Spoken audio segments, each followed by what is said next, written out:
Avril 1912 a été marqué par l'une des plus terribles tragédies de l'histoire du monde. Un paquebot de légende conçu pour être insubmersible à la pointe de l'ingénierie de son temps, l'énorme Titanic a coulé. Par cette nuit sombre et sans lune, le navire a manqué plusieurs occasions de pouvoir sauver ses passagers. Un autre bateau qui naviguait à quelques kilomètres de là aurait pu lui porter secours, ce qui n'a pas été le cas. Il ne s'agit pourtant pas d'un navire fantôme, pas plus qu'une légende ou une simple théorie. C'est une réalité documentée, mentionnée dans les archives et dans les déclarations de témoins qui la confirment. Alors pourquoi n'est-il pas venu en aide aux géants en détresse? Découvrons ce qui s'est passé cette nuit-là en examinant ces événements de 3 points de vue différents. Commençons par celui du principal intéressé, le Titanic. 23h30. La lune est voilée de nuages noirs. La visibilité est mauvaise.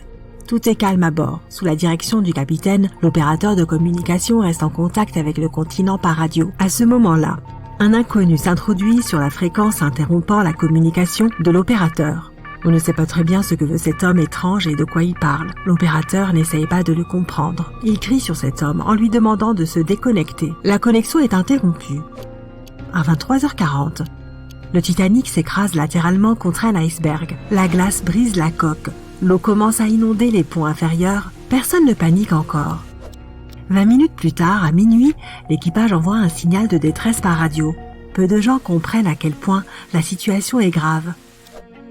Après 20 minutes, à minuit 20, on commence à descendre des canaux de sauvetage avec des passagers. À minuit 25, ils reçoivent une réponse au signal de détresse. C'est le RMS Carpathia. Leur capitaine rapporte qu'il navigue déjà à vitesse maximale vers le Titanic.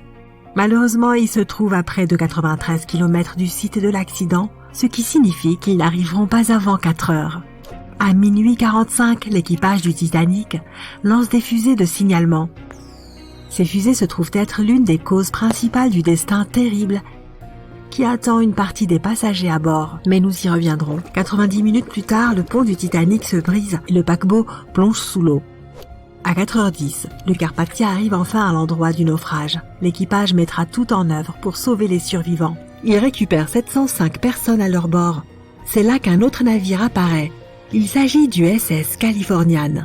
Le Carpathia vogue vers la côte de New York, rempli de ses rescapés. Pendant ce temps, le Californian reste sur place dans l'espoir de trouver d'autres survivants au milieu des débris. Sans succès, ce navire n'était qu'à quelques kilomètres de là, alors que le Titanic s'enfonçait dans les eaux glacées. Le Californian aurait pu sauver des vies, mais il en fut autrement. Son capitaine, Stanley Lord, aurait donc commis l'un des actes les plus intolérables qui puissent exister aux yeux d'un marin. Il n'a pas porté secours à un navire en perdition. Lorsque le monde entier l'a découvert, le capitaine Lord a été la cible de la haine populaire. Les charges à son encontre n'ont pas pu être retenues et il n'a pas été condamné lors du procès qui a suivi la catastrophe. Toutefois, sa carrière a été définitivement ruinée car aucune compagnie maritime n'a voulu l'embaucher après les faits. Malgré cela, il n'a jamais avoué sa responsabilité et cela jusqu'à sa mort. Peu de temps avant son décès, il a d'ailleurs expressément clamé son innocence. S'il dit vrai, alors que s'est-il passé? Allons voir du côté du Californian. C'est la nuit du 14 avril. Le Californian navigue dans les eaux glacées de l'Atlantique Nord. Le navire entre dans une zone où il y a de nombreux icebergs. À 22h10, le capitaine Lord décide de mettre son vaisseau à l'arrêt. Il est trop dangereux de se déplacer dans cette zone car en cas d'impact, la coque risque d'être endommagée. À 23h, le Californian commence à dériver. Se déplacer dans de telles conditions est extrêmement difficile, surtout avec une si mauvaise visibilité. Le capitaine sait que le Titanic doit passer par là. Il ordonne donc à l'opérateur radio d'avertir le navire du danger. L'opérateur radio, dénommé Evans, allume l'émetteur et essaie de contacter le Titanic. Au bout d'environ 30 minutes, la connexion est enfin établie. À ce moment-là, l'opérateur radio du Titanic est en communication avec le continent. Evans interrompt la conversation et essaye d'avertir le Titanic du danger qu'il court. L'opérateur ne comprend rien à ce que dit Evans et s'agace de son irruption intempestive sur le canal radio. Il se met en colère, crie sur Evans et finit par couper la connexion. Lassé, Evans éteint l'émetteur et informe ses supérieurs de l'incident. La façon dont le capitaine a réagi à cette nouvelle reste un mystère. Il a probablement pensé que le Titanic était au courant du danger. Il laisse Evans aller se coucher. Si Evans n'avait pas éteint la radio et était resté éveillé 1 heure de plus, il aurait entendu le signal de détresse provenant du Titanic. Difficile pourtant de le blâmer dans ces circonstances. En effet, il n'a aucune raison officielle à ce stade de ne pas quitter son poste. Il est épuisé et ne pouvant pas lutter contre la somnolence, il va se coucher. Le Titanic, pendant ce temps, commence à couler. Son capitaine envoie un signal de détresse. L'opérateur à bord du Carpathia le capte, mais pas le Californian dont le récepteur est coupé. Le capitaine Lord n'arrive pas à dormir. Il sent que quelque chose ne va pas. Le Titanic est en train de s'enfoncer dans l'eau et cela va très vite.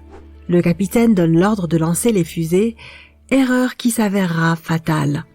Les feux d'avertissement lancés ne sont pas rouges. Pour une raison quelconque, l'équipage a oublié de charger les fusées rouges. Le ciel s'est donc illuminé d'une lumière blanche éclatante. Cependant, pour signifier une situation de détresse, le protocole stipule qu'il faut utiliser des feux de couleur rouge. Le capitaine Lord voit ces lumières mais ne les perçoit pas comme un appel à l'aide. Il ne lui vient même pas à l'idée que ces fusées rouges que l'on trouve sur tous les bateaux pourraient venir à manquer à bord d'un navire tel que le Titanic. Et pourtant, c'est bien le cas. Le capitaine Lord pense que le Titanic s'éloigne. Il y a peut-être une raison inconnue derrière ces lumières blanches, mais il ne le sait pas vraiment. Le capitaine Lord n'a donc aucune idée que le Titanic est en train de couler. Il décide quand même de contacter le navire, mais cette fois pas par radio. Le capitaine Lord ne réveille pas l'opérateur et envoie un signal au Titanic par le biais d'une lampe de signalisation. Il est important de comprendre que de nombreux marins de la vieille école ne prenaient pas la communication radio au sérieux. Ils ne saisissaient pas la valeur de cette technologie. C'est pourquoi le capitaine Lord ne réveille pas Evans. Il envoie des signaux lumineux mais le Titanic ne répond pas. De nombreux survivants ont mentionné plus tard avoir vu les flashs de lumière en question, mais ils n'ont rien pu faire sur le moment. L'équipage du Californian n'entend pas leurs appels à l'aide. À 2h20, le Titanic s'enfonce complètement sous l'eau. Environ 2 heures plus tard, l'opérateur radio Evans se réveille et allume le récepteur. Il entend de nombreux sauveteurs parler du navire englouti. Evans comprend tout de suite ce qu'il se passe et en fait part au capitaine. Le Californian se dirige immédiatement vers le site de l'accident. Ils y trouvent le Carpathia, avec les survivants à son bord, qui se met en route vers New York. Le Californian continue à chercher des gens à qui porter secours, mais en vain. Le Californian retourne sur le continent. La nouvelle concernant le navire qui aurait pu sauver le Titanic se répand dans tout le pays et le procès commence. Le capitaine Stanley Lord et l'équipage racontent leur version des faits. Ils disent que leur navire s'était immobilisé. Beaucoup de gens ne les croient pas et certains des passagers survivants affirment même avoir vu le Californian passer. Malgré tout, le juge les déclare innocents. 1962, le capitaine Stanley Lord est un homme très âgé. Il appelle un notaire pour faire une confession officielle dans laquelle il jure qu'il n'est pas coupable. Et si ce n'était pas le Californian qui était passé près du Titanic à ce moment-là? C'est là que la théorie du Samson entre en jeu. Ce navire de chasse navigue dans les eaux froides de l'Atlantique Nord. L'équipage ne dort pas. Ses membres étudient attentivement les environs, non par peur des icebergs, mais bien parce qu'ils sont terrifiés à l'idée de croiser les gardes-côtes américains. L'équipage du navire Samson chasse des phoques, ce qui est illégal. Voici Arthur John Priest. Non, ce n'est pas un célèbre peintre et il n'a pas découvert un trésor perdu depuis longtemps. Il n'a pas non plus inventé de gadgets sophistiqués ni battu un record du monde. Non, Arthur John Priest est simplement célèbre pour être insubmersible. Prouvant qu'on peut être à la fois chanceux et malchanceux, Priest a participé et survécu à plusieurs mésaventures en mer, dont le fatidique voyage inaugural du Titanic. Priest n'était pas un homme riche naviguant pour le plaisir. Il faisait partie de la classe ouvrière, employé comme soutier ou chauffeur, coincé pendant des heures dans les entrailles chaudes des grands navires à vapeur. Son travail était pénible et difficile. Il était chargé de maintenir les fourneaux allumés en les alimentant en charbon afin que la vapeur produite soit suffisante pour que les moteurs fonctionnent. Il devait être attentif à ne pas faire surchauffer le système ou mettre le feu au navire. Les fourneaux devaient être surveillés de près et constamment alimentés. Il respirait tous ces terres polluées, travaillant et luttant dans la sueur et la saleté. Souvent torse nu à cause de la chaleur, il était toujours recouvert de poussière de charbon noir. Et quand il avait enfin droit à une pause, ses quartiers d'habitation communs étaient tout près, dans la même partie du bateau. Il devait être doué car il n'a jamais eu aucun mal à trouver du travail. Mais où qu'il aille, la malchance semblait le suivre. Le premier incident a été bénin. Lorsqu'il était jeune, Priest a travaillé pour le RMS Asturias. Le paquebot a pris la mer pour la première fois en 1907 pour un trajet qui reliait Southampton au Royaume-Uni à Buenos Aires en Argentine. Lors de ce voyage inaugural, le navire a subi une petite collision. Les dégâts étaient suffisamment importants pour qu'ils doivent rentrer pour réparation. Heureusement, aucune blessure grave n'a été rapportée. Priest, imperturbable, est simplement allé travailler sur un autre vaisseau. Mais sa malchance l'a poursuivi à bord de l'Asturias. En 1914, l'Asturias est devenu un navire-hôpital, une aide navale veillant aux soins et au transport des malades dans les eaux européennes et, si nécessaire, à leur rapatriement en Angleterre. Mais en mars 1917, vers minuit, le navire a été heurté par un corps étranger. Sa coque a été percée et la salle des machines a été inondée. Le capitaine a ordonné à tout le monde d'abandonner le navire, envoyant l'équipage, les patients et le personnel de santé dans les canots de sauvetage. Le vaisseau était toujours en mouvement, se propulsant dans l'eau car les commandes principales, situées dans la salle des machines submergées, ne pouvaient pas être éteintes. Le capitaine a refusé de quitter le navire alors que les gens essayaient encore de s'échapper. Il a pu diriger l'Asturias vers Bolt Head où il a finalement atteint la terre sans couler. Les canots de sauvetage restants ont été descendus et les derniers survivants ont pu se mettre en sécurité. Lorsqu'ils ont étudié plus tard les dégâts subis par le navire, l'Asturias a été considéré comme une totale épave. Il serait exagéré d'attribuer la survenue de cette catastrophe au passage de Priest à son bord. Après tout, il n'était même pas sur le navire à l'époque. Mais il semblerait quand même que beaucoup des bateaux sur lesquels il a servi ont dû faire face au désastre. Sa malchance l'a accompagné à son poste suivant sur le RMS Olympique, un énorme paquebot. L'Olympique était vraiment très grand. D'ailleurs, il avait été conçu et réalisé au sein de la même flotte que le Titanic. Mais cette grande taille impliquait des sacrifices. L'Olympique était parfait pour naviguer droit dans une direction donnée, mais très difficile à manier quand il s'agissait de tourner. En septembre 1911, le Hawkey, un navire plus petit qui naviguait à proximité, n'a pas laissé assez de place au grand vaisseau pour manœuvrer. L'Olympique a essayé de modifier sa trajectoire, mais les deux se sont percutés. Le Hawkey, ayant été conçu pour faire face à d'éventuelles confrontations en mer, sa proue renforcée a déchiré la coque de l'Olympique. Deux grandes entailles sont apparues sur le flanc du paquebot. L'arbre à hélice a été gravement tordu. Pire encore, le navire a commencé à prendre l'eau. D'une manière ou d'une autre, l'Olympique a réussi à atteindre la côte sans sombrer, et personne n'a été gravement blessé. Priest n'avait alors aucune idée que cela n'était qu'un avant-goût de ce que l'avenir lui réservait. Il a ensuite trouvé un emploi sur un navire tout neuf, un paquebot extraordinaire, une merveille insubmersible dont on disait qu'il était le plus grand jamais construit. Oui, il allait travailler sur le Titanic. Et quel travail! Pas moins de 29 chaudières à faire tourner, nécessitant 850 tonnes de charbon par jour pour produire la quantité de vapeur suffisante à sa propulsion. Priest était l'un des 150 soutiers qui travaillaient d'arrache-pied dans les entrailles du navire pour entretenir jour et nuit la fournaise, ce qui lui valait de gagner environ $30 par mois. Mais le 14 avril 1912, il s'est retrouvé projeté d'une chaleur extrême à un froid foudroyant.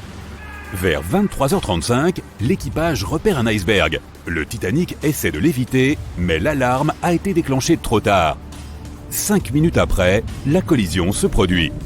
L'iceberg a déchiré la coque et les compartiments intérieurs conçus pour être étanches ont été gravement endommagés. L'eau froide de l'Atlantique a envahi le navire qui commença à couler. Des signaux de détresse sont envoyés, mais le navire le plus proche, le Carpathia, est à plus de 3 heures de navigation. Dans l'obscurité de la nuit, coincé au milieu de nulle part, l'équipage et les passagers ont commencé à paniquer. Ceux qui le pouvaient se sont rués sur les canots de sauvetage. D'autres ont sauté dans les flots glacés. Au total, seulement 706 personnes ont survécu à cette terrible nuit. Au moment de la collision, Priest se trouvait dans les quartiers inférieurs du navire. Il était en pause, se relaxant après une dure journée de travail.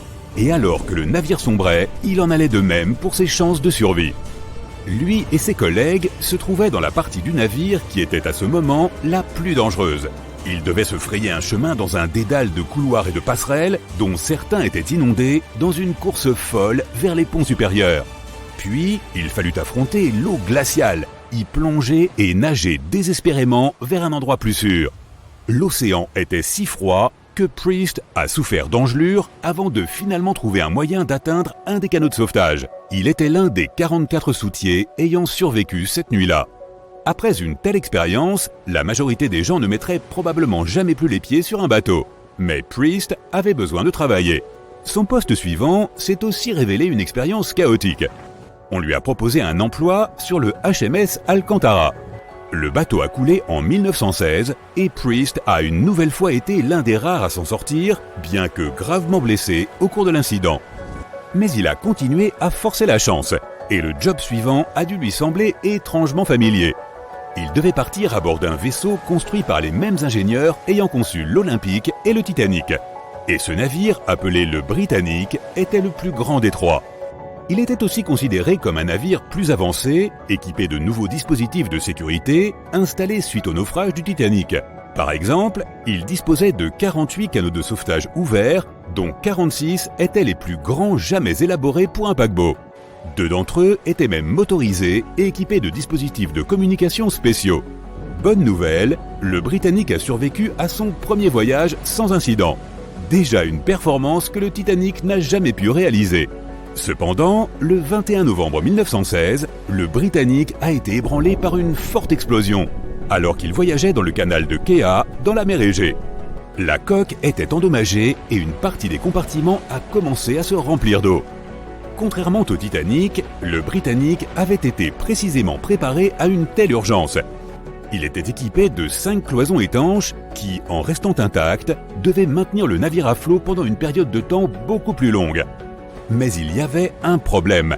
Les hublots des ponts inférieurs avaient été négligemment laissés ouverts. Lorsque le navire s'est incliné, les hublots ont donc permis à l'eau de rentrer, inondant le Britannic et précipitant sa descente au fond de la mer. Cela avait effectivement rendu les cloisons étanches complètement inutiles. Le navire sombrait rapidement, beaucoup plus vite en fait que le Titanic. C'était le plus grand navire jamais construit à son époque, et il était censé être insubmersible. Mais quelques jours après avoir entamé son premier voyage, en 1912, le Titanic a disparu, loin sous les vagues impitoyables de l'Atlantique Nord. Des 2200 passagers et membres d'équipage qui se trouvaient à bord, seuls 706 ont survécu à cette terrible nuit. Un navire plus petit aurait-il mieux résisté dans la même situation? La taille de l'iceberg a-t-elle été un élément clé dans le drame qui s'est joué? La décision de changer de cap au tout dernier moment pour tenter d'éviter l'impact n'a-t-elle pas constitué une erreur fatale en définitive? 3 si qui laissent en suspens plusieurs scénarios. Nous savons que le Titanic était considéré comme une merveille d'ingénierie à son époque. Conçu par Thomas Andrews pour la compagnie maritime britannique White Star Line, il mesurait un peu plus de 270 mètres de long et 53 mètres de haut. L'espace était suffisant pour abriter 840 cabines, une piscine, un court de squash, un gymnase et 2 salles à manger. Mais c'est sous le pont que se trouvait l'une de ses nouvelles caractéristiques les plus impressionnantes. La coque du Titanic était divisée en 16 compartiments conçus pour être étanches. Jusqu'à 4 de ces compartiments pouvaient prendre l'eau en cas de brèche, les 12 autres aidant à maintenir le navire endommagé à flot. C'est grâce à ces compartiments que le navire était considéré comme insubmersible. Selon la rumeur, Philippe Franck, le vice-président de White Star Line, aurait même déclaré « Il n'y a aucun danger que le Titanic coule.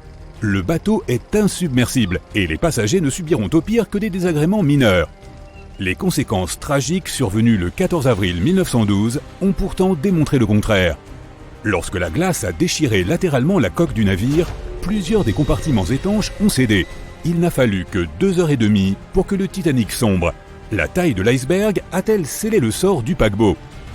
Les icebergs ont une grande variété de formes et de tailles. Ces morceaux de glace se sont détachés des glaciers ou de la banquise de l'Arctique ou de l'Antarctique et errent sur l'océan jusqu'à fondre complètement. L'un des plus grands icebergs jamais découverts aurait facilement éclipsé le Titanic. Découvert en 1957, il mesurait 168 mètres de haut, soit presque autant que le Washington Monument. Imagine un peu un navire percutant quelque chose d'aussi massif. Les icebergs plus petits, cependant, peuvent s'avérer tout aussi dangereux. Certains font en moyenne la taille d'une maison, ce sont des fragments d'iceberg. Mais les icebergs plus grands, comme le Titanic, peuvent atteindre jusqu'à 1 km. Ils D'autres plus proches de la taille d'une voiture sont surnommés les bourguignons. Ces derniers peuvent être beaucoup plus difficiles à localiser et donc à éviter pour les navires.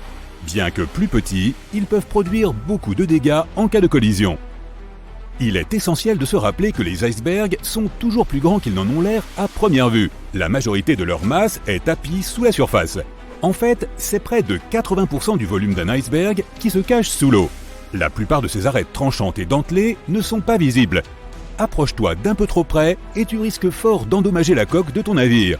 Comme l'équipage du Titanic n'avait aucune idée de ce qui les attendait, un iceberg même plus petit et abordé selon le même angle aurait pu suffire à faire sombrer ce puissant navire. A l'inverse, s'il avait été plus grand, on l'aurait peut-être repéré suffisamment tôt pour effectuer les manœuvres nécessaires dans les temps et ainsi éviter l'impact. Mais manquer cet iceberg en particulier n'aurait toutefois pas garanti la sécurité du Titanic. Il naviguait dans une partie particulièrement dangereuse de l'Atlantique, appelée Allée des icebergs. Elle est située à 400 km à l'est et au sud-est de Terre-Neuve, au Canada. Un iceberg peut en cacher un autre, puis un autre, et ainsi de suite. L'équipage à bord aurait dû rester très attentif pour éviter d'autres collisions potentielles. Une embarcation plus petite pouvait être mieux adaptée à de telles conditions de navigation. La taille du Titanic était certainement un obstacle lorsqu'il s'agissait de le manœuvrer. D'ailleurs, il venait juste de quitter son quai à Southampton lorsqu'il a failli entrer en collision avec un autre paquebot plus petit, le SS New York, le manquant de 60 cm seulement.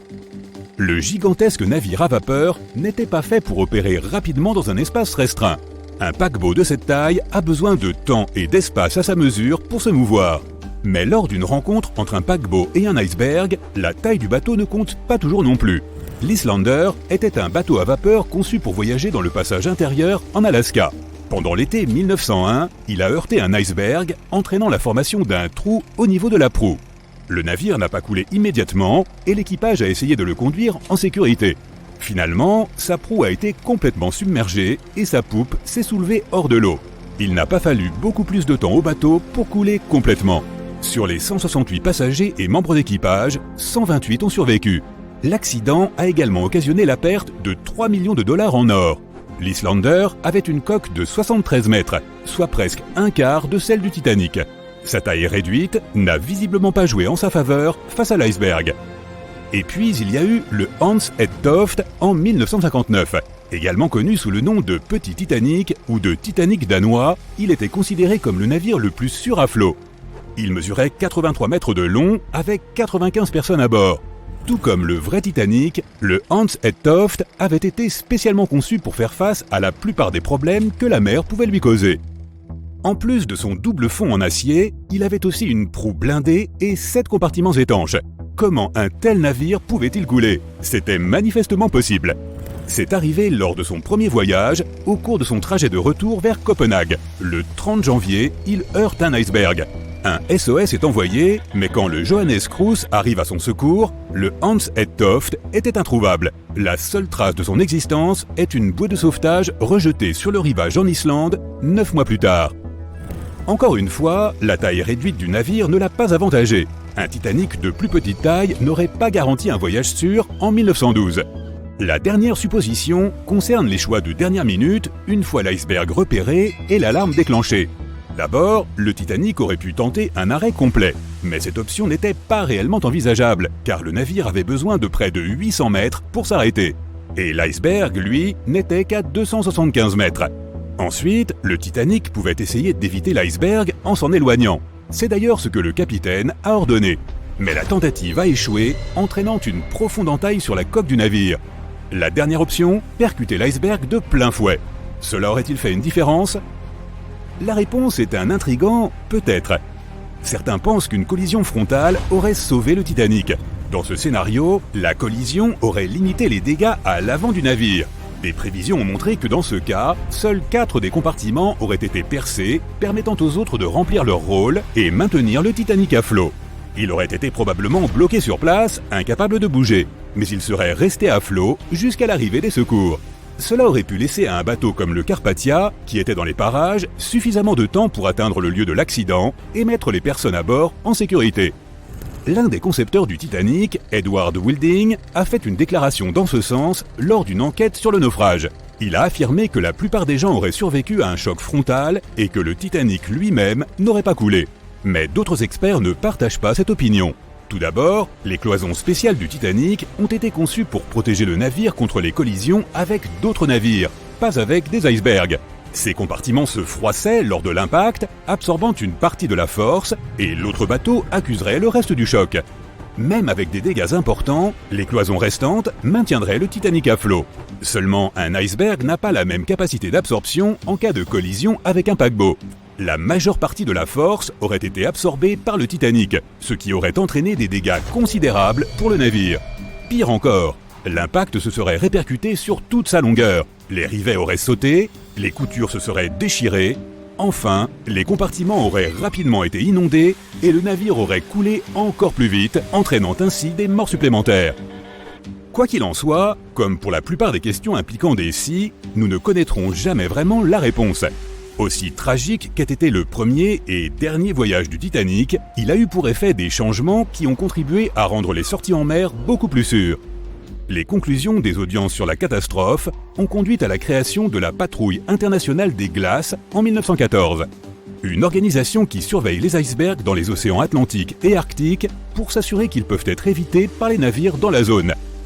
Aux États-Unis et en Grande-Bretagne, les bateaux ont été contraints de transporter suffisamment de canaux de sauvetage pour accueillir chaque personne à bord. Des entraînements réguliers d'utilisation des canaux de sauvetage ont été rendus obligatoires. Les cloisons des navires ont été surélevées pour mieux empêcher l'eau de pénétrer et les fonds ont été étirés pour créer des doubles coques, contribuant à rendre les compartiments vraiment étanches. On ne peut pas nier que le Titanic a été une terrible tragédie, mais les leçons tirées de cette nuit mémorable ont certainement permis d'en éviter bien d'autres.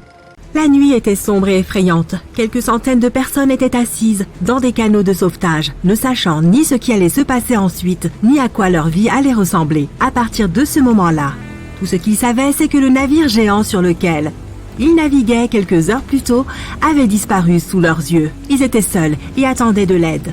Quelqu'un allait-il venir ?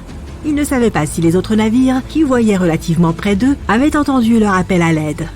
Il n'y avait rien d'autre à faire qu'attendre.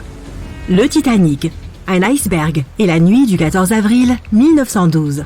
C'est l'un des récits les plus célèbres de l'histoire moderne dont tout le monde parle encore aujourd'hui, plus de 100 ans après.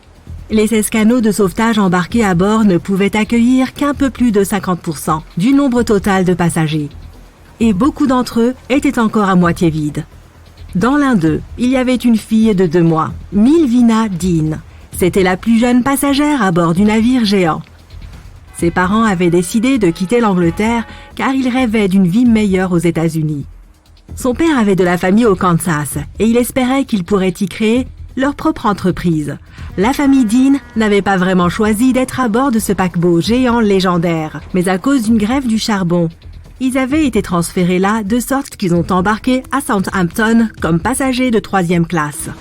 Le père de Milvina a ressenti quelque chose lorsque le navire a heurté l'iceberg pendant cette nuit froide et apparemment paisible. Il est immédiatement monté pour enquêter. Quand il a vu que les gens paniquaient et que les membres de l'équipage donnaient des avertissements sur le danger réel de la situation, il s'est précipité dans la cabine pour trouver sa femme. Il lui a dit d'habiller les enfants et de monter rapidement sur le pont. Les membres de l'équipage ont donné l'ordre de préparer les canots de sauvetage et de commencer à y transférer les femmes et les enfants en premier. C'était une chance pour au moins quelques membres de la famille de se mettre en sécurité. Milvina, sa mère et son frère sont montés dans le canot de sauvetage numéro 10. Ils ont été parmi les premiers à quitter le paquebot sur les 706 membres d'équipage et passagers qui ont réussi à s'échapper du navire en train de couler. Plus tard, un paquebot du nom de Carpathia a entendu leur appel à l'aide et est venu chercher les passagers puis les a emmenés à New York. Malheureusement, son père était resté derrière eux et n'a pas réussi à se sauver. Milvina a grandi dans la petite ville d'Ashurst, en Angleterre, qui n'était pas très loin de l'endroit où elle avait embarqué sur le Titanic. Elle a passé sa vie à travailler comme secrétaire et assistante dans de petites entreprises de Southampton. Elle ne s'est jamais mariée. Milvina disait toujours qu'elle ne parlait jamais de toute l'histoire du Titanic parce qu'elle ne se souvenait de rien et qu'elle ne voulait pas que les gens pensent qu'elle attirait l'attention sur elle. En 1985, une équipe franco-américaine s'est rassemblée et a localisé l'épave du Titanic. Elle se trouvait à environ 600 km à l'est de Mistaken Point, à Terre-Neuve. à plus de 3000 mètres de profondeur. C'est alors qu'ils ont confirmé que le navire s'était fendu en deux. Pendant des décennies, les gens avaient cru que le navire avait coulé en un seul bloc. Ils pensaient que les seuls dégâts importants étaient ceux subis par la coque lors de son contact avec l'iceberg. En réalité, il s'est brisé en deux entre sa 3e et sa 4e cheminée. Cela s'est produit peu de temps avant que le navire ne disparaisse sous la surface de l'eau et à partir du moment où ils ont heurté l'iceberg. Tout le processus n'aura duré qu'environ 2h40. Les gens n'accordaient pas tant d'attention au Titanic jusqu'à ce que cette équipe de chercheurs en découvre l'épave. Au cours des dernières années de sa vie, Milvina a vendu certains des biens de sa famille aux enchères afin de payer son séjour dans une maison de retraite. Les objets qu'elle a vendus comprenaient également une valise remplie de vêtements que sa famille avait reçus à leur arrivée aux États-Unis et des lettres d'indemnisation que sa mère avait reçues du Titanic Relief Fund. Ces lettres d'indemnisation décrivaient l'aide financière que recevraient certains passagers qui avaient survécu à la perte de leurs proches. Milvina aura vécu jusqu'à l'âge de 97 ans avant d'attraper une pneumonie. Elle était la plus jeune des 705 personnes qui ont survécu à l'événement. Le Titanic était le plus grand navire du monde. Comme il était si grand, certains pensaient que le navire aurait dû avoir 4 cheminées d'échappement. Mais Thomas Andrews, l'homme qui avait conçu le navire, pensait que seules 3 étaient nécessaires. Le Titanic avait donc une cheminée purement décorative. 2200 personnes étaient à bord lorsque le navire a coulé. Il y avait 908 membres d'équipage et le nombre maximum de passagers était de 3500. Comme tu l'as probablement vu dans le film, il y avait différentes classes de passagers. La richesse cumulée estimée de ceux qui étaient en première classe était d'environ 500 millions de dollars. Et les chercheurs ont estimé que des objets d'une valeur de 6 millions de dollars ont coulé au fond de l'océan avec le navire. La première classe était un lieu de grand luxe. Il s'y trouvait 4 restaurants, 2 bibliothèques, 2 salons de coiffure, des salons de lecture et une chambre noire pour la photographie. Il y avait aussi une piscine chauffée, mais seuls les passagers de première classe pouvaient l'utiliser, au prix exorbitant d'1 shilling. Le navire disposait aussi de bains turcs et d'équipements électriques et les passagers pouvaient les utiliser pour 4 shillings. Le coût de la construction de ce géant massif aura été de 7,5 millions de dollars, mais c'était en 1912. Aujourd'hui, cela représenterait environ 200 millions de dollars. Les billets de première classe coûtaient 2560 dollars à l'époque, ce qui équivaut à 61 000 dollars d'aujourd'hui. Qu'obtenais-tu dans ces cabines coûteuses ? Un salon, 2 chambres, 2 vestiaires et une salle de bain. Et serais-tu prêt à débourser autant d'argent pour ce luxe aujourd'hui ? Les équipes de chercheurs n'ont toujours pas exploré de nombreuses zones du Titanic et il est encore difficile d'y accéder avec des véhicules sous-marins. Un exercice de canot de sauvetage était prévu le jour même où le Titanic a coulé, mais il a été annulé pour une raison inconnue. L'équipage n'avait fait qu'un seul exercice d'embarcation de sauvetage, et c'était lorsque le navire était encore à quai. Mais même si les membres de l'équipage avaient été correctement formés et que chaque canot de sauvetage avait été rempli, la capacité n'aurait toujours pas été suffisante pour sauver chaque passager. Le Titanic était le plus gros objet mobile du monde à l'époque. Le 31 mai 1911, son immense coque a été descendue des cales sèches et s'est retrouvée sur le fleuve Lagan à Belfast. Plus de 100 000 personnes étaient présentes pour assister au lancement, qui a duré un peu plus d'1 minute et s'est déroulé sans problème. La coque a immédiatement été remorquée vers un dock d'aménagement immense. Des milliers d'ouvriers y ont passé la majeure partie de l'année suivante à travailler dur, à construire les ponts et à aménager tous ces intérieurs luxueux qui ont donné au Titanic son aspect si unique. Ils ont aussi installé les 29 chaudières géantes qui allaient alimenter les 2 principales machines à vapeur du navire. Tout cela pour revendiquer le titre d'insubmersible. Le navire avait plus d'un seul défaut fatal. Tu as peut-être entendu parler d'un de ses défauts de conception. Les cloisons étanches n'étaient pas complètement scellées sur le dessus. Cela permettait à l'eau de passer d'un compartiment à l'autre, ce qui a fini par couler le paquebot. T'es-tu déjà demandé ce qu'il reste du Titanic de nos jours ? Si tu ne vis pas dans une grotte, tu sais probablement que cela fait plus de 100 ans que le navire, le plus célèbre du monde, est devenu une épave. Le RMS Titanic, le plus grand paquebot du monde au début des années 1900, a coulé lors de son voyage inaugural, quelques jours seulement après avoir quitté le port. Le navire a heurté un iceberg le 14 avril 1912, emportant plus de 1500 passagers sur les plus de 2200 qui se trouvaient à bord du navire à ce moment-là. Même si cela peut paraître choquant, Le Titanic a été construit en 3 ans et a coulé en 3 heures seulement, sachant que de nos jours, la construction du navire aurait coûté plus de 210 millions de dollars. Il a été vu pour la dernière fois à la surface de l'Atlantique à 2h20 du matin. Et pendant plusieurs décennies, c'est la dernière fois que les gens l'ont vu. Ce n'est qu'en 1985 que l'océanographe Robert Ballard a découvert l'endroit où se trouvait l'épave du navire.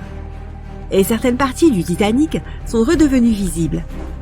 L'une des premières découvertes faites par l'expédition de Ballard est que le bateau a effectivement été coupé en 2 avant de couler. Les premières missions d'exploration de la partie du fond de l'océan où repose aujourd'hui le Titanic ne permettaient de voir que la coque et le pont du navire. Selon Ballard, le principal objectif de ces missions était de comprendre comment préserver les ruines de la détérioration. Un autre objectif était de récupérer les très nombreux objets personnels éparpillés au fond de l'océan. L'explorateur a ensuite déclaré que la vue du fond était aussi choquante qu'émouvante. Dans le champ de débris qui entourait l'épave, l'océanographe a découvert une multitude de petits objets et des faits personnels, dont beaucoup ont été ramenés à la surface. Il y avait des chaussures, certaines plus chics que d'autres. Il y avait des morceaux de vêtements qui appartenaient à des membres de l'équipage. Il y avait d'énormes hélices. Si à la surface elles brillaient et resplendissaient, au fond de l'océan, elles étaient enfuies et dévorées par le sable. Ballard a souligné que la zone où les ustensiles de cuisine étaient éparpillés mesurait plus d'1,5 km de long. Il y avait assez d'assiettes, de casseroles et de poêles pour remplir une cuisine industrielle entière.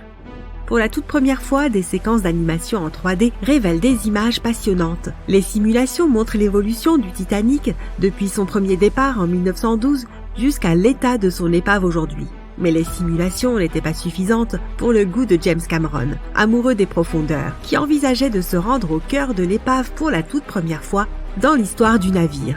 Oui, le même James Cameron qui a réalisé le très célèbre film sur le navire. Il a ainsi plongé 33 fois pour visiter l'épave du Titanic. Voici un petit détail amusant. Le réalisateur affirme que sa véritable passion a toujours été l'océan et que depuis qu'il était enfant, il voulait étudier la mer.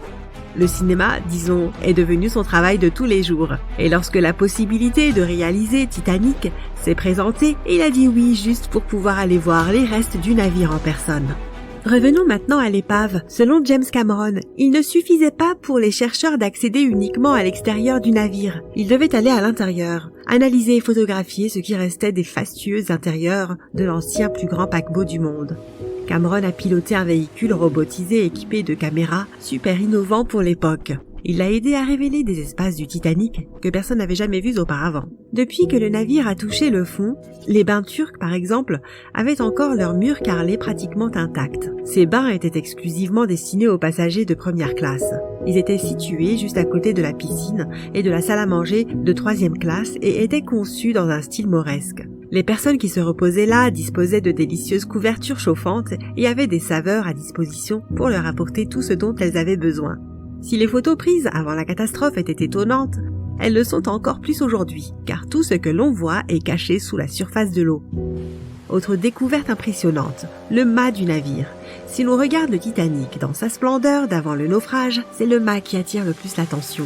Situé à l'avant de l'énorme navire, le mât retenait les câbles de transmission du système Marconi, un système de télégraphie sans fil. C'est aussi là que se trouvait le drapeau marchand britannique arboré par le Titanic. Le mât s'élevait à un peu plus de 30 mètres de hauteur et était équipé d'un nid de pie. Aujourd'hui, le mât est méconnaissable. Attaqué par la corrosion, il s'est effondré. Le nid de pie s'est également brisé. On comprend pourquoi le Titanic des temps modernes est un véritable trésor pour les explorateurs des eaux profondes. Mais comme l'épave du navire repose à une profondeur approximative de 3800 mètres, la lumière du soleil est inexistante à cet endroit.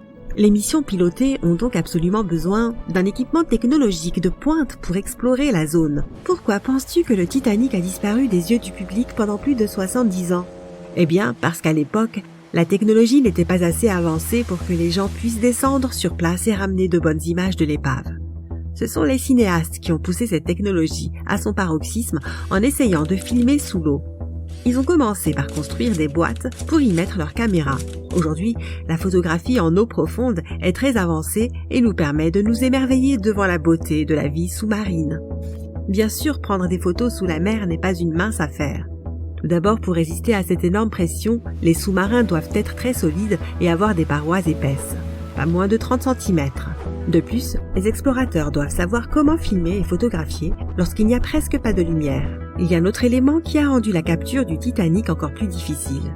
Lorsque l'épave du navire a été redécouverte par les scientifiques, elle était couverte de bactéries rouillées de couleur rouge qui rendaient encore plus difficile la prise de bonnes photos. Il se trouve que la couleur rouge ne se reflète pas bien sous l'eau, ce qui est un souci pour les photographes. C'est pourquoi les véhicules à propulsion humaine qui descendent visiter les vestiges sont équipés de puissants dispositifs d'éclairage. Lorsque l'on voit certaines parties du navire de loin, on a l'impression que la cire brun rougeâtre a coulé sur les ruines du Titanic. Mais en réalité, ces structures en forme de glaçons sont des colonies de micro-organismes. Lorsque le navire a coulé, il a entraîné avec lui une énorme quantité de bactéries qui n'existaient pas auparavant au fond de l'océan. Mais maintenant, ces bactéries associées aux conditions extrêmes du fond de l'océan se sont transformées en une combinaison désastreuse pour les vestiges du navire. Ces colonies rouges de micro-organismes se nourrissent en fait de fer et d'acier, qui est en fait tout ce qui reste du Titanic. L'un des types de ces micro-organismes est une bactérie appelée Alomonas titanica. Elles peuvent manger jusqu'à 100 kg de fer par jour. Cela fait du Titanic une source de nourriture colossale pour elles. Il y a eu beaucoup de spéculations concernant l'espérance de vie de l'épave du navire après que les chercheurs ont découvert cette rouille bizarre. Mais selon Cameron et son équipe de recherche, le Titanic ne va pas disparaître de sitôt. Lors d'une des dernières expéditions sur l'épave, un véhicule piloté a été financé pour identifier spécifiquement une cabine de luxe. Elle appartenait à un passager très important, Sir Benjamin Guggenheim. Oui, comme le musée, Guggenheim était le fils d'un magnat de l'industrie minière et un membre de l'élite qui a embarqué sur le voyage transatlantique du Titanic. Né à Philadelphie, Guggenheim rentrait chez lui aux États-Unis. Mais comme nous le savons tous, il n'a jamais atteint sa destination finale. Pour un prix allant de 400 à 800 livres en 1912, soit l'équivalent de 84 000 livres de nos jours, on pouvait réserver un logement appelé cabine de luxe. Les cabines du Titanic étaient les chambres de première classe les plus luxueuses. Elles étaient situées sur les ponts B ou C et étaient décorées dans plus de 11 styles différents, allant du jacobéen au géorgien en passant par la Renaissance italienne. Et la liste est longue. Ces chambres étaient remplies de boiseries et de marqueterie, sculptées dans des essences de bois exotiques et rares, comme l'acajou, le chêne, etc. Guggenheim occupait l'une de ces cabines ultra luxueuses. 100 ans plus tard, l'un de ses descendants a financé une mission entière dans le seul but de localiser la cabine exacte où l'homme a séjourné. Cette expédition est devenue un documentaire pour National Geographic. Et oui, ils ont réussi à identifier la cabine de luxe de Guggenheim. Alors qu'ils quittaient Belfast et se dirigeaient vers Southampton, une grande détonation s'est produite sous les ponts qui est passée presque inaperçue. Le fourneau rugissait et les turbines turbinaient, faisant avancer le Titanic à un rythme accéléré. L'équipage criait tandis que le navire avançait, inconscient du bruit sourd qui entourait son départ. Une fois à Southampton, Greg est monté à bord parmi des centaines d'autres passagers. Avec 13 ans en mer, sa vaste expérience comprenait le rôle de quartier-maître sur 6 navires précédents, prêt à relever un nouveau challenge à bord du plus grand navire jamais construit. Il était impatient de relever un nouveau défi dans sa carrière. Greg est arrivé avec une grande expérience, notamment de la navigation dans l'Arctique. Son rôle était essentiel au sein de l'équipage, comprendre les mers autour du pôle Nord. Il serait une vigie clé alors qu'il s'apprêtait à emprunter la route périlleuse de l'allée des icebergs. Greg avait quelques inquiétudes concernant le voyage. L'orbite de la Terre était remarquablement proche du Soleil et de la Lune, ce qui provoquait des marées plus importantes. Cela rendrait les icebergs plus proéminents, les faisant dériver plus près de la route du Titanic lors de son voyage vers New York. En évaluant la tour de guet et en inspectant le matériel disponible, Greg n'a pas trouvé de jumelles. Cela l'a inquiété, mais les marins se sont contentés d'en rire. Si le bar est à court de glaçons, nous ne manquerons pas de racler un iceberg pour nous réapprovisionner, a dit un marin en riant. Greg ne partageait pas cette légèreté. Désireux de découvrir pourquoi ils avaient été laissés en rade d'équipement dans un rôle aussi vital sur le vaisseau, Greg a enquêté davantage. Malheureusement, l'officier qui avait les clés de l'armoire aux jumelles avait été radié de l'équipage à la dernière minute. Greg n'arrivait pas à croire qu'un élément d'une telle importance ait pu être oublié. Pour un navire aussi puissant avec autant de personnes à bord et qui empruntait un itinéraire particulièrement dangereux, cela n'avait aucun sens. Mais par peur d'être mis à pied pour avoir violé la propriété du navire Greg a laissé tomber en espérant qu'il n'aurait finalement pas besoin de jumelles. En fin de compte, si des icebergs étaient attendus, un avertissement serait fait au capitaine l'informant de tout danger potentiel. Greg était loin de se douter que l'avertissement avait bel et bien été émis, notifiant les dangers qui les attendaient. Mais que le télégramme ne comportait pas le préfixe requis, qui devait assurer une livraison directe au capitaine. L'avertissement crucial a donc été négligé. Sous le pont, John et son équipe se préparaient au départ. En alimentant les moteurs, il a remarqué un résidu de gaz d'échappement épais, bien trop lourd pour provenir des fourneaux. L'équipage a cherché partout, dans les ponts inférieurs. Après une recherche approfondie, ils ont réussi à localiser la cause de l'échappement. Il s'agissait d'un tas de charbon ardent dans une soute à charbon, sans que l'on sache quand il s'était enflammé. Une accumulation de charbon avait manifestement couvé, augmentant lentement en taille. La quantité de charbon qui couvait était inquiétante. L'alarme a été déclenchée, alertant un agent pour qu'il examine la question. L'officier a évalué les dégâts et a confirmé au capitaine qu'ils étaient jugés peu préoccupants car seuls des dégâts mineurs avaient été causés. John n'était pas convaincu par cette évaluation, car il savait que dans les espaces confinés, entourés de cloisons en fer, il se crée un environnement semblable à un four qui intensifie la chaleur avec le temps. Le Titanic continuait d'avancer, ce qui n'avait aucun sens pour John, car il venait seulement de partir de Southampton. Il était persuadé qu'ils allaient faire demi-tour. John et son équipe ont reçu l'ordre de pelleter le charbon déjà embrasé dans le fourneau et de continuer jusqu'à ce que le contenu fumant soit consumé. C'était une tâche minutieuse qui pourrait prendre tout le voyage. L'apport continu de charbon ferait en sorte que les turbines tournent à un rythme constant et accéléré, ce qui n'était pas ce pourquoi le Titanic avait été conçu. Il était destiné à être un paquebot de luxe et non à battre des records de vitesse.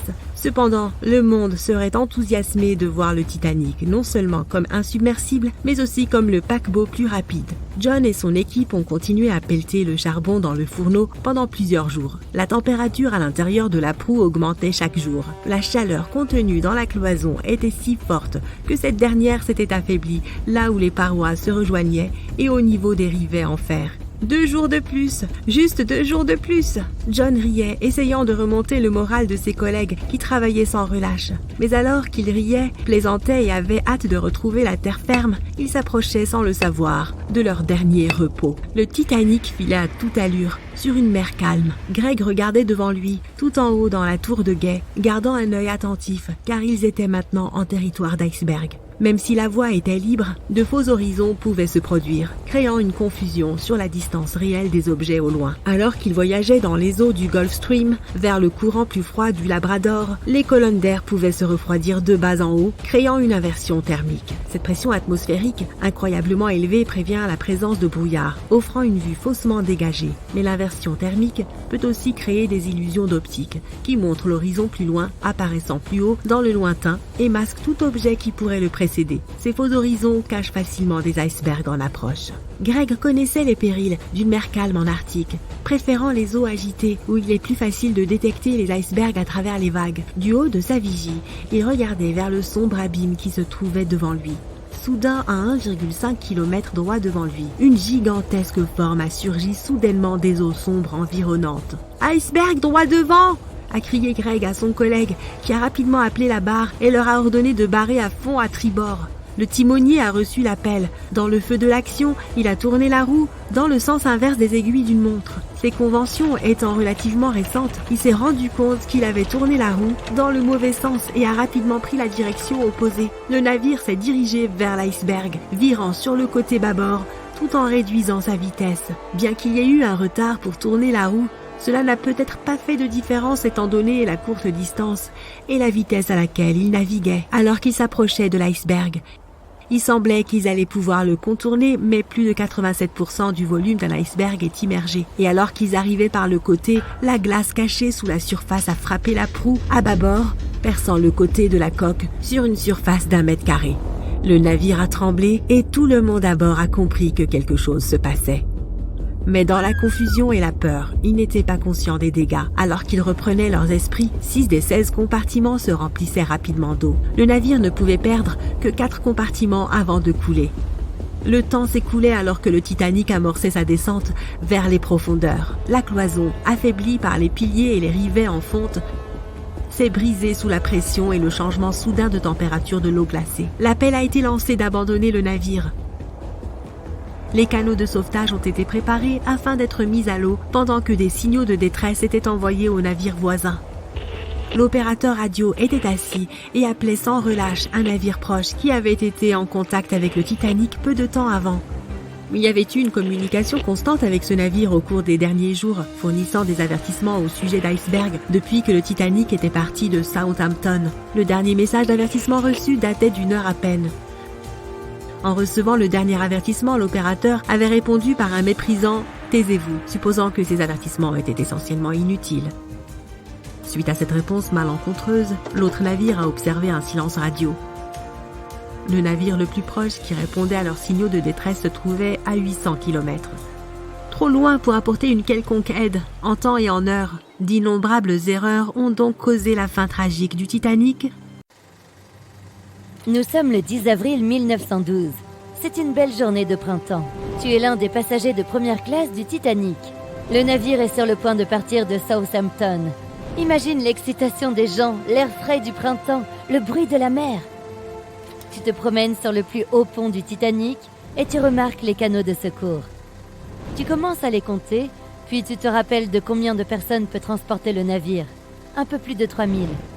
Mais est-ce qu'il y a assez de canaux? Voyons voir. Le Titanic pouvait transporter 64 canaux au total, ce qui aurait largement contribué au sauvetage de tous les passagers.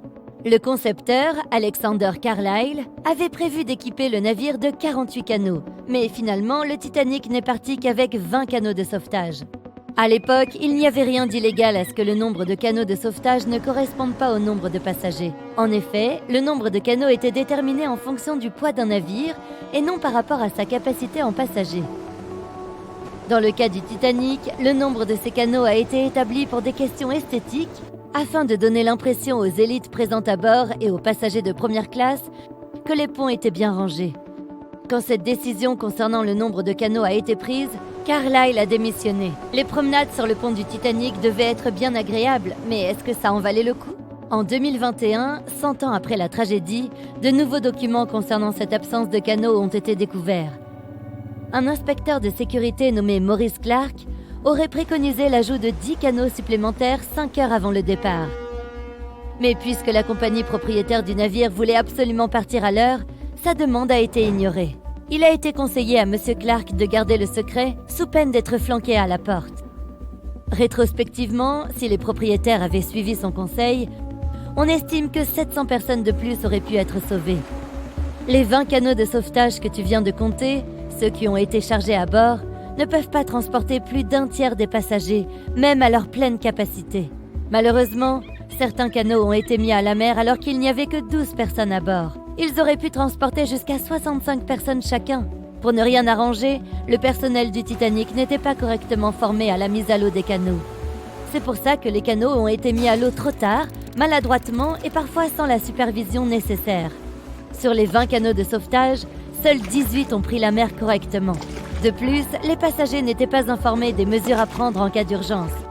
Un exercice d'évacuation aurait dû avoir lieu le 14 avril, mais le capitaine l'a annulé. L'un des nombreux mythes liés au Titanic et à sa fin catastrophique concerne justement l'absence de canaux. Il n'existait aucune loi marine à l'époque qui indique que les femmes et les enfants doivent monter dans les canaux en premier. Mais c'était plutôt une habitude en cas d'accident.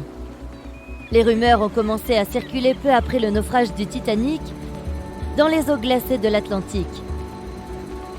On a raconté que des hommes désespérés se sont déguisés en femmes dans ces dernières minutes, peu avant minuit, ce 14 avril 1912. Ils voulaient obtenir une place sur les canaux et sauver leur peau.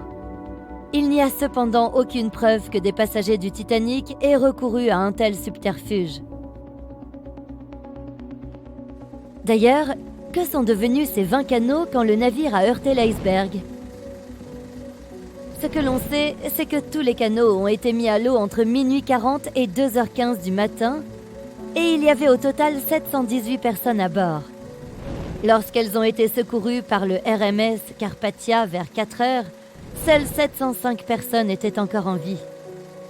L'équipage du RMS Carpathia a mis plus de 4h30 pour repêcher tous les passagers et 13 canaux de sauvetage. Le Carpathia ne pouvait pas en embarquer plus. Le reste des canots sans passagers a été laissé à la dérive. Les canots récupérés ont été rendus à la White Star Line, la compagnie maritime britannique qui exploitait le Titanic. Bizarrement, après avoir été rendus, ces canaux ont apparemment disparu des registres officiels. La dernière image existante des 13 canaux de sauvetage restants remonte à leur déchargement dans le port de New York. Malheureusement, et non sans une certaine ironie, c'est là que le Titanic aurait dû se trouver le 18 avril 1912. Les canaux de sauvetage ont été débarrassés de tout type d'identification qui aurait pu rappeler le Titanic. Certains pensent que ces canaux ont été détruits. Mais est-ce vraiment le cas ? Le destin d'une embarcation en particulier a été source de débat. Le canot pliable A, le dernier à quitter le navire, a été récupéré par la RMS Océanique un mois après le naufrage. Il se trouvait alors à plus de 320 km du lieu de l'accident. On a retrouvé dans ce bateau une alliance sur laquelle étaient gravés les mots « Pour Gerda, ton Edward ». Un triste présage pour un couple disparu en mer après avoir réussi à se sauver du Titanic. Ce couple a été successivement identifié. Il s'agissait d'Edward et Gerda Lindell, un couple parti de Suède qui allait s'installer aux États-Unis. Selon certains témoignages, M. Lindell aurait réussi à monter dans le canot pliable A, mais pas sa femme. Aucun des deux n'a été retrouvé et l'alliance a été renvoyée au père de Gerda. La découverte du canot pliable A a été documentée par des photos prises par l'équipage du RMS Océanique et par un compte-rendu détaillé écrit à la main par un passager. Tous les témoins racontent que le bateau ressemblait plus à un morceau de bois porté par les vagues qu'à une embarcation. Le premier canot du Titanic mis à la mer était le canot 7. Il a été surnommé le canot millionnaire. On raconte que les 12 passagers à bord auraient soudoyé l'équipage pour que le canot soit tout de suite mis en sécurité, empêchant ainsi que d'autres passagers y montent. En 2015, certains objets découverts à bord de ce canot, comme le menu du déjeuner, un billet et une lettre d'un des passagers, ont été mis aux enchères par un commissaire-priseur de New York. Peu après la catastrophe du Titanic, tous les navires ont reçu l'obligation d'avoir assez de canots de sauvetage pour tous les passagers et l'équipage. Il est probable que les canots du Titanic aient en fait été remis en état et réaffrétés sur d'autres navires, tels que le RMS Olympique, la grande sœur du Titanic. Il se peut aussi que certains aient été vendus à des collections privées ou simplement abandonnés dans un coin. Après tout, ils étaient considérés comme des porte-malheurs et la plupart des équipages n'en voulaient pas sur leur navire. Malheureusement, il est difficile d'obtenir des informations précises sur leur compte aujourd'hui. Les propriétaires des embarcations n'ont livré aucune déclaration après le sauvetage. Il semblerait qu'aucun élément originel de ces canots ne soit parvenu jusqu'à nous, mais les musées de Falmouth en Angleterre et de Belfast en Irlande du Nord en conservent des reproductions en taille réelle. Un canot de la White Star Line a été retrouvé, mais il ne faisait pas partie des canots du Titanic. Il avait pourtant un lien avec eux. Ce canot est le canot 6 du RMS Océanique, avec lequel on a repêché le bateau pliable C du Titanic. Il appartenait à une collection privée. Tout comme les canots du Titanic, personne ne sait où il se trouve aujourd'hui. En ce qui concerne les plaques et les signes d'identification des canots, il semblerait que la White Star Line les ait conservés. Certains de ces objets ont été vendus aux enchères et achetés par des collectionneurs. On dit que Rick Springfield posséderait l'une de ces plaques. Une plaque d'identification en particulier avait déjà disparu quand les employés de la White Star Line ont secouru les canots.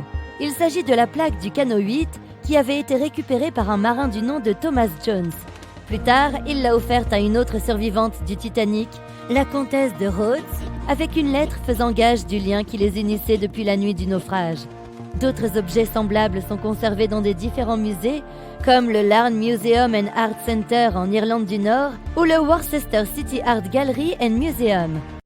Certaines personnes ont encore peur de naviguer dans cette région, car plus de 50 navires et 20 avions y ont disparu depuis le milieu du 19e siècle.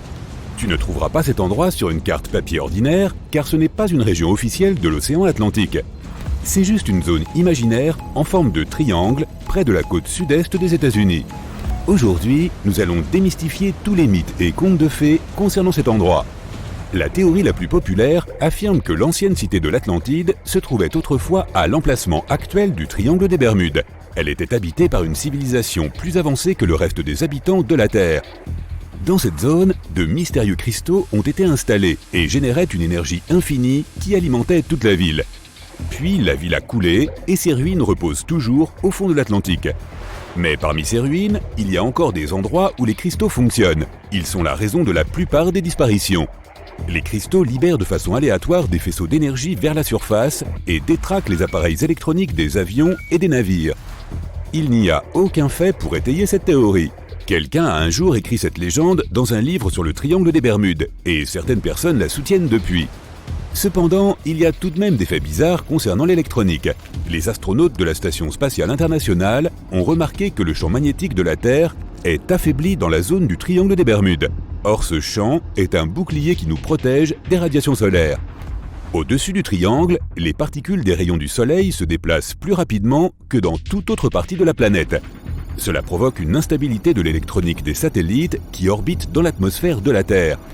Mais cela ne s'applique pas aux navires et aux avions. Il y a aussi une théorie selon laquelle le triangle des Bermudes est le centre d'une anomalie magnétique causant des erreurs de navigation. Mais les contrôles réguliers de la carte magnétique de cette région ne révèlent aucun problème. Tu arrives sur place, l'eau est calme, il n'y a pas de tempête en vue, tu regardes ta boussole et tu vois la flèche bouger d'un côté à l'autre. Oh non, c'est parti! La panique monte en toi et tu tournes rapidement le gouvernail du bateau pour t'éloigner de cet endroit. Ne t'inquiète pas, il y a depuis longtemps une explication au comportement étrange des boussoles dans cette zone. Le triangle des Bermudes était l'un des rares endroits de la planète où le nord géographique et le nord magnétique se trouvaient exactement dans la même direction. Le nord géographique est le pôle nord de notre planète, tandis que le nord magnétique ondule constamment autour de la Terre. Parfois, les deux pôles coïncident, et la ligne droite qui relie le nord et le sud s'appelle la ligne agonique. Si tu tombes sur cette ligne, ta boussole se comportera bizarrement, elle ne pointera pas exactement vers le nord. Imagine que tu sois le capitaine d'un navire naviguant dans le triangle des Bermudes au début du XXe siècle. Tu as besoin de savoir où se trouve le nord pour atteindre la côte. Tu regardes la boussole et elle pointe de façon incorrecte. Tu dévies de la trajectoire initiale et tu navigues dans la mauvaise direction. Près du triangle se trouve la mer des Caraïbes, parsemée de petites îles. Le plancher océanique n'y est pas très profond. Le navire peut pénétrer dans ces eaux peu profondes et se retrouver échoué sur un haut fond. Et tu n'as aucune idée de l'endroit où tu te trouves. Si nous étions au XXIe siècle, le capitaine du navire serait capable d'atteindre le rivage en utilisant le GPS et d'autres moyens de navigation modernes. Mais le plus intéressant, c'est que la boussole fonctionnerait correctement cette fois-ci, puisque le pôle nord magnétique ne coïnciderait plus avec le pôle géographique. La ligne agonique se trouve désormais loin d'ici. Il n'y a plus de problème de navigation maintenant, mais pour une raison quelconque, c'est ici que les bateaux disparaissent. En fait, pas seulement ici. Dans tout l'océan Atlantique, il y a des endroits où beaucoup plus de navires ont disparu. Le triangle des Bermudes ne figure même pas dans le top 10 de ces endroits. L'une des principales raisons pour lesquelles de nombreux navires se sont perdus ici est que l'une des routes maritimes les plus populaires de l'Atlantique passe par le triangle des Bermudes. Et statistiquement, plus il y a de navires à un endroit, plus il y a de naufrages. D'autres théories stipulent qu'il y a une faille spatio-temporelle dans cette région. Les vaisseaux et les avions tombent dans cette faille et se retrouvent dans le passé ou le futur. Mais il n'y a à ce jour pas une seule preuve de ce mythe. Il n'y a aucune raison de penser que la faille soit cachée quelque part ici. La base d'une civilisation extraterrestre se trouverait dans le triangle des Bermudes, et les visiteurs d'autres galaxies s'empareraient des navires avec leurs équipages, si bien que personne ne retrouverait l'épave des navires. Il s'agit également d'un mythe populaire qui n'a aucune justification scientifique. On ne trouve pas de navire coulé ici, car on y trouve l'une des fosses océaniques les plus profondes du monde. Tout navire qui coule s'enfonce à une profondeur d'environ 5800 mètres. L'énorme pression et la distance font qu'il est difficile de retrouver les navires. De plus, la fosse de Porto Rico est toute proche. Or, à certains endroits, elle est profonde de 8000 mètres. Le Kraken vit quelque part dans le triangle. C'est un énorme calmar qui coule les bateaux et c'est aussi une légende que les marins se racontent. Il est vrai que des calmars gigantesques vivent dans les profondeurs de l'océan. Ils peuvent atteindre la taille de la moitié d'un wagon de train. Mais aucun cas n'a été enregistré où ils aient coulé un grand navire. Et dans la région du triangle des Bermudes, on n'en a même jamais vu. Les gens d'autrefois ne connaissaient pas l'existence de ces créatures. Alors quand ils les ont vues pour la première fois, ils les ont décrites comme d'énormes et terribles monstres. Les calmars géants font partie des créatures les plus insaisissables sur Terre et les scientifiques ont dû utiliser des équipements sonars pour les trouver. Ils n'aiment pas quitter les sombres profondeurs et sont susceptibles d'avoir peur du bruit d'un navire. Une hypothèse plus réaliste concernant le mystère du triangle des Bermudes est le méthane. De grands dépôts de ce gaz peuvent être trouvés sous le plancher océanique de cette région. De là, le méthane est libéré dans l'eau et il prend la forme d'énormes bulles qui remontent rapidement à la surface. Ensuite, le gaz fait presque bouillir l'eau, créant des vagues qui coulent les navires. La théorie est assez réaliste, mais malgré de nombreuses études, celles-ci n'ont toujours pas confirmé la présence d'une concentration accrue de méthane dans la région. La dernière fois que ce phénomène s'est produit, c'était il y a 15 000 ans. Une autre théorie crédible implique l'apparition de vagues scélérates. Imagine une mer claire et calme, sans vent. Soudain, tu entends un fort grondement. En quelques secondes, une énorme vague de 30 mètres de haut apparaît de la surface et s'abat sur ton navire.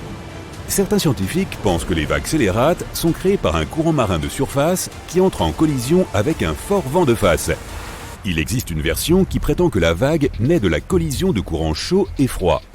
Mais la théorie la plus intéressante dit que les vagues sont formées par vampirisme cinétique. Dans certaines conditions naturelles, les vagues peuvent échanger de l'énergie cinétique. Et parmi toutes les vagues, il y en aura une, la vampire, qui récupère l'énergie de toutes les autres. Lorsqu'elle accumule suffisamment d'énergie, la vague vampire la déverse. Cela explique la force de l'impact et sa disparition soudaine. Ce phénomène est observé dans toutes les eaux des océans du monde, mais rien ne prouve qu'il se produise plus souvent dans le triangle des Bermudes. Si des vagues scélérates y sont apparues, ce n'était pas pendant un temps calme. Une mer agitée est la principale raison des disparitions de navires dans le triangle des Bermudes. Les tempêtes violentes et les ouragans y sont fréquents.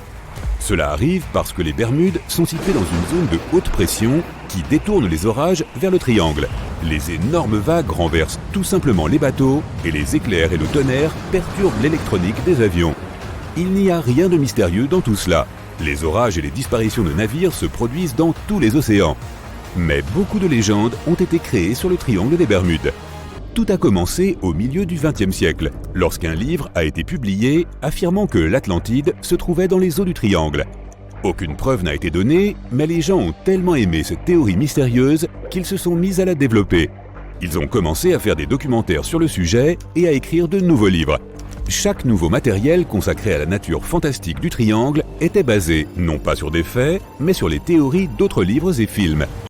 Si tu dessines une carte et que tu traces une ligne qui va de l'île des Bermudes à Porto Rico, puis à Miami, et qui revient aux Bermudes, qu'est-ce que tu obtiens ?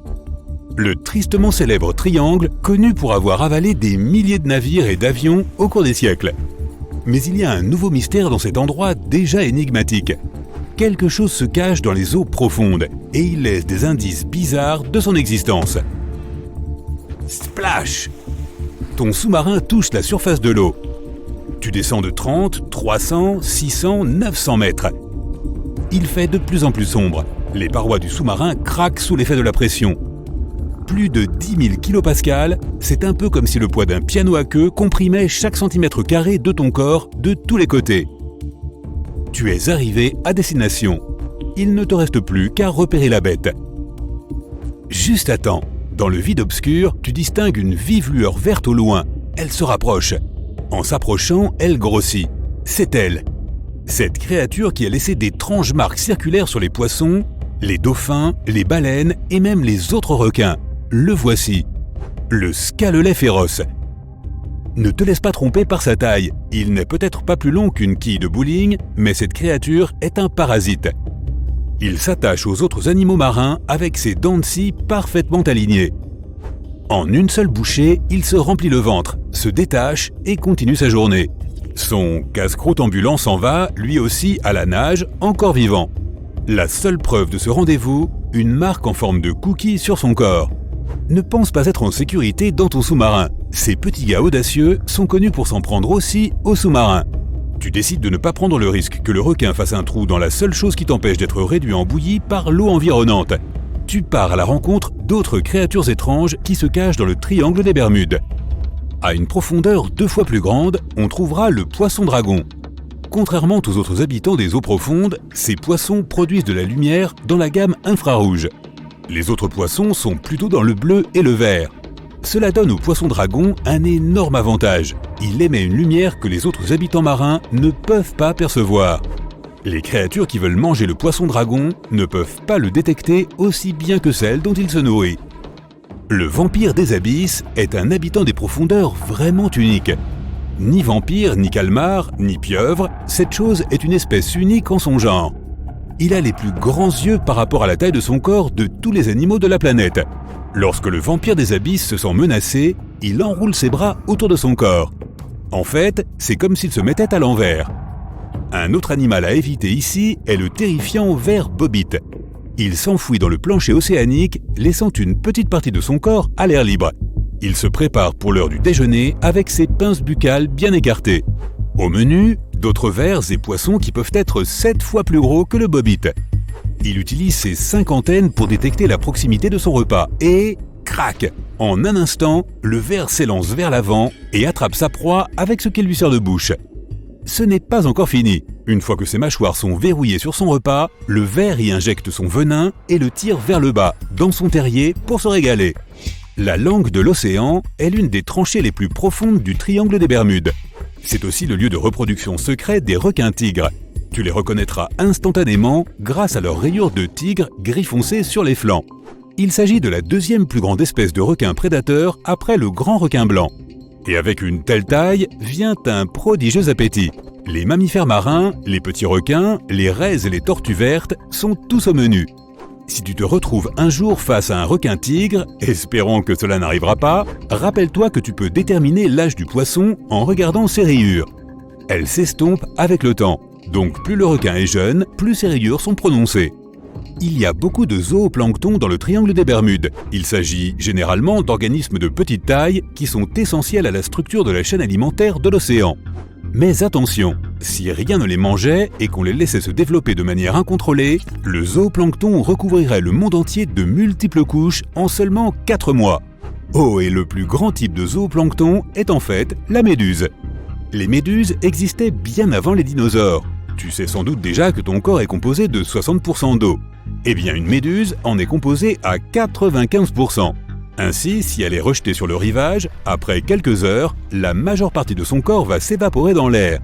Il existe aussi une méduse qui vit éternellement. La méduse immortelle peut revenir à son stade de polype et se développer à nouveau. On dirait quelque chose qui vient d'une autre planète, mais ce n'est pas une méduse de l'espace.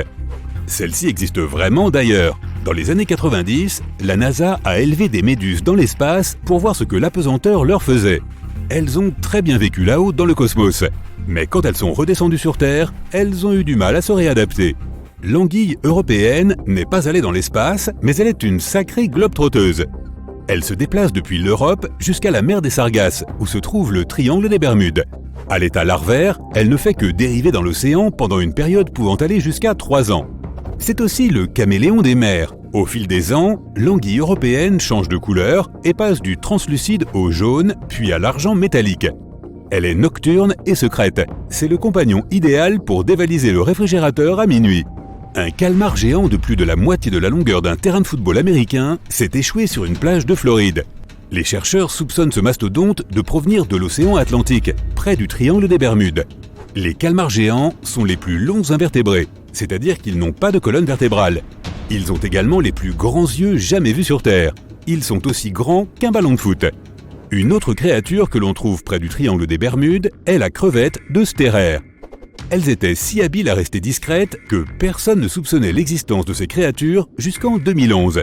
Certaines femelles de ces crevettes cavernicoles portent un nombre impressionnant d'œufs en elles. Les scientifiques ont découvert qu'une femelle avait environ 2000 œufs attachés à son corps.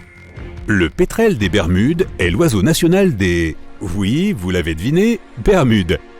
C'est le deuxième oiseau de mer le plus rare de la planète. En fait, les gens pensaient que cette espèce avait disparu jusqu'en 1951, lorsqu'ils en ont repéré quelques-uns sur l'île.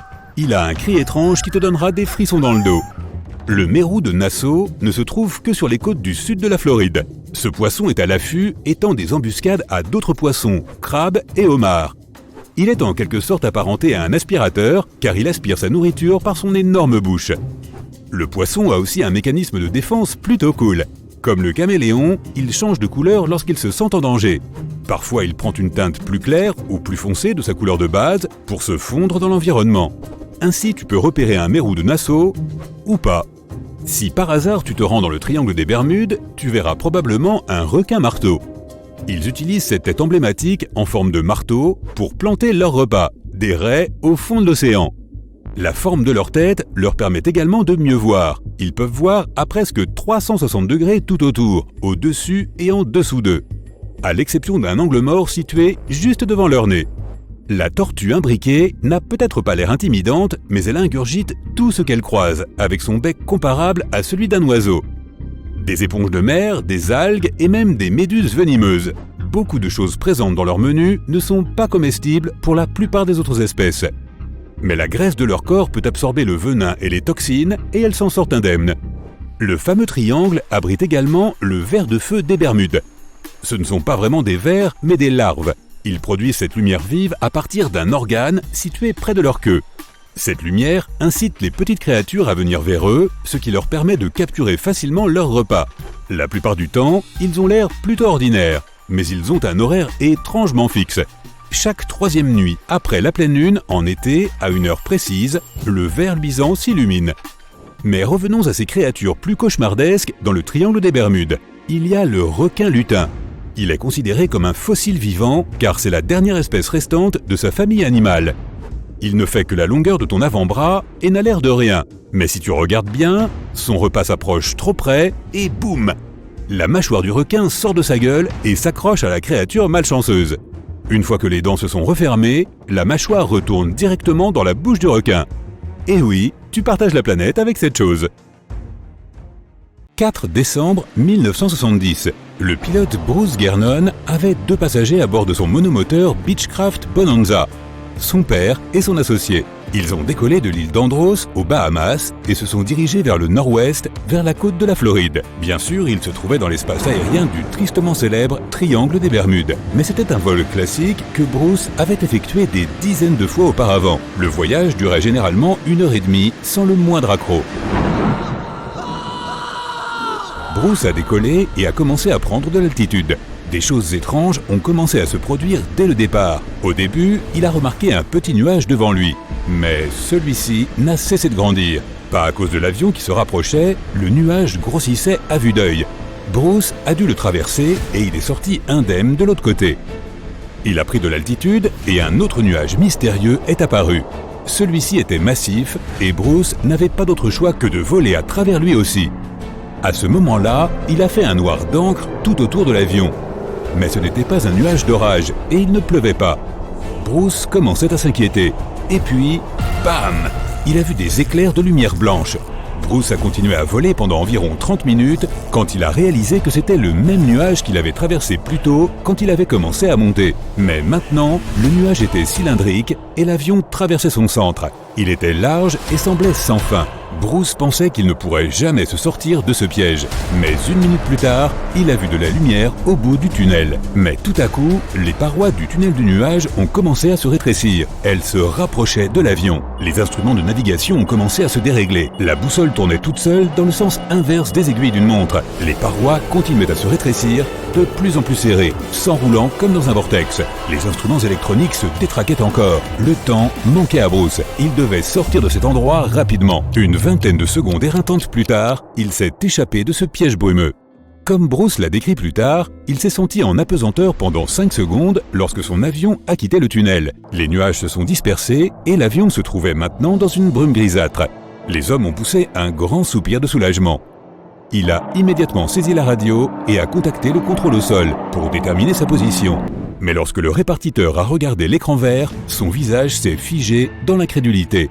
L'avion de Bruce n'était pas sur le radar. C'était comme s'il était devenu invisible.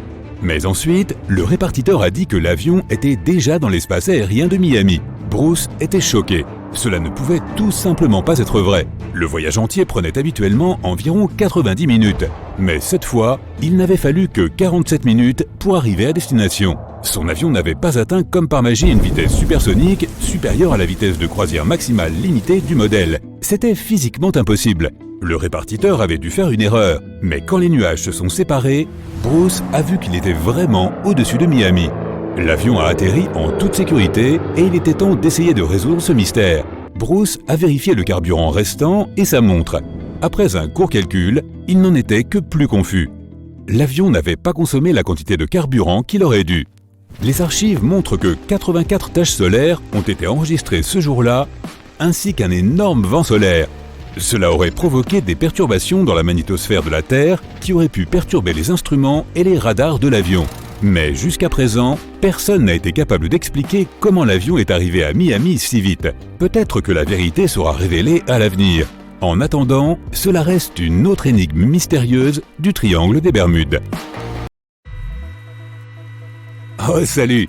Aujourd'hui, tu vas faire un tour du monde. Et même si Phileas Fogg a pu faire ce voyage en 80 jours, tu sais, comme dans le livre de Jules Verne, je ne peux pas te promettre que toi, tu en reviendras sain et sauf.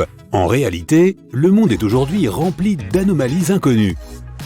Autrefois, on ne les observait que dans le triangle des Bermudes, mais aujourd'hui, on les trouve partout.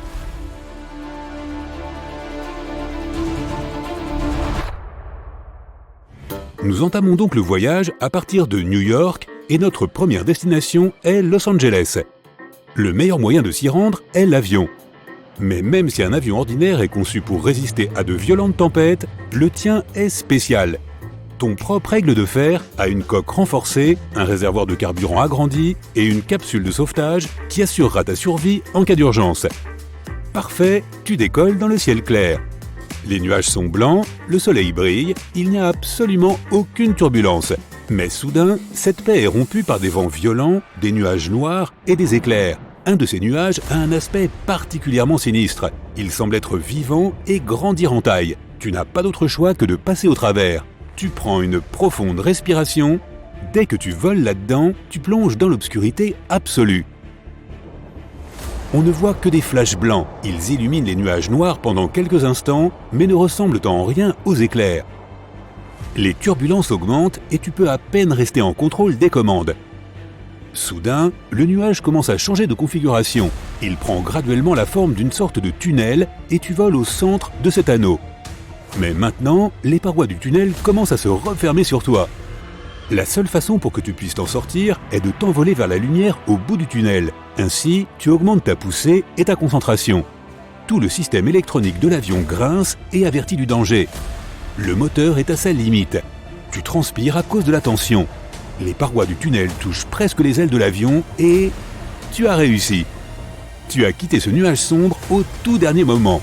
Pouah, tu peux souffler avec soulagement. Maintenant, tu te retrouves dans un brouillard gris et dense. Tu n'y vois aucune ouverture à des kilomètres à la ronde. Ton radar fonctionne mal et ne peut pas te montrer où tu es. Il est temps de contacter le contrôle au sol et de déterminer ta position. Dès que le centre de contrôle répond, la surprise se lit dans tes yeux qui deviennent comme des boules de bowling. Il s'avère que tu es déjà dans l'espace aérien de Los Angeles. Quoi? Mais c'est tout simplement impossible. D'habitude, ce voyage dure environ 5 heures. Mais maintenant, tu as parcouru environ 4000 km 2 fois plus vite. Pour comprendre ce phénomène, nous devons ouvrir une encyclopédie des anomalies des Bermudes. Elle est assez populaire auprès des voyageurs d'aujourd'hui. Tu feuillettes le chapitre sur le voyage dans le temps et le voici. En décembre 1970, le pilote Bruce Gernon est tombé dans une anomalie similaire dans le triangle des Bermudes. Il a réussi à survivre et à partager son expérience. Les scientifiques ont pu expliquer la plupart des événements étranges qu'il a vus, mais le voyage à travers le temps reste un mystère. Aujourd'hui, il y a beaucoup de ces tunnels aériens dans le monde entier. Eh bien, cette anomalie semble tout de même utile. Elle t'a permis d'économiser du temps et du carburant. Il est maintenant possible de faire atterrir l'avion, de changer de moyen de transport et de rejoindre ta prochaine destination, le Japon. Cette fois, tu voyageras par bateau. Une traversée de l'océan Pacifique devrait être calme et paisible, et tu pourras te reposer après un vol difficile. Mais quelques semaines plus tard, le capitaine du navire descend du pont et t'informe d'un fait terrible. Vous êtes perdu en mer. Les passagers sont catastrophés. Certaines personnes se mettent à invectiver le capitaine, l'accusant d'incompétence. En réponse, il montre une boussole qui était censée l'aider dans la navigation. Le dispositif est devenu fou. Son aiguille tourne comme la trotteuse d'une montre. Soudain, une pensée te vient à l'esprit. Vous êtes sûrement entré dans une autre zone anormale, la mer du diable. C'est un endroit aussi mystique que le triangle des Bermudes, et il est marqué d'un point rouge dans ton encyclopédie des anomalies. Entre 1950 et 1954, de nombreux navires et des centaines de membres d'équipage y ont disparu sans laisser de traces. En 1955, le Japon y a envoyé son navire de recherche Kaiyo Maru numéro 5 pour déterminer la cause des disparitions. Malheureusement, ce navire a également été porté disparu sans laisser de traces. Mais maintenant, il est clair qu'il y a une anomalie géomagnétique à cet endroit, qui rend tous les compas fous. Cela est dû à la forte teneur en métaux dans le sol sous-marin. La flèche de la boussole magnétique est très sensible à ce genre de choses. Tu prends donc la situation en main et tu suggères d'utiliser d'autres méthodes de navigation. La navigation par radio ou par satellite ne fonctionne pas non plus. Alors tu lèves les yeux vers le ciel et tu remarques simplement le soleil. Le coucher de soleil est à l'ouest et c'est exactement la direction dont tu as besoin. Très vite, vous vous retrouvez enfin sur une terre ferme. Bienvenue au Japon. Quelques souvenirs et en route vers l'aéroport. Cette fois, tu te diriges vers la côte est de l'Inde. Le vol se passe bien. Il n'y a ni turbulence ni dysfonctionnement des outils de l'avion. Tu observes le ciel nocturne à travers la fenêtre et tu vois soudain une lumière étrange. Elle est petite et se déplace de haut en bas. Les autres passagers n'y prêtent même pas attention. Pour eux, c'est une chose courante. Lorsque tu ouvres ton encyclopédie, tu apprends rapidement que la première personne qui a décrit cette anomalie est Christophe Colomb. Il a dit que c'était comme une bougie qui se déplaçait vers le haut. Il a également écrit qu'une flamme avait soudainement surgi dans la mer. Tout cela s'est passé alors qu'il naviguait dans la région du triangle des Bermudes pour son premier voyage vers le Nouveau Monde. Mais aujourd'hui, ces lumières sont courantes sur toute la planète.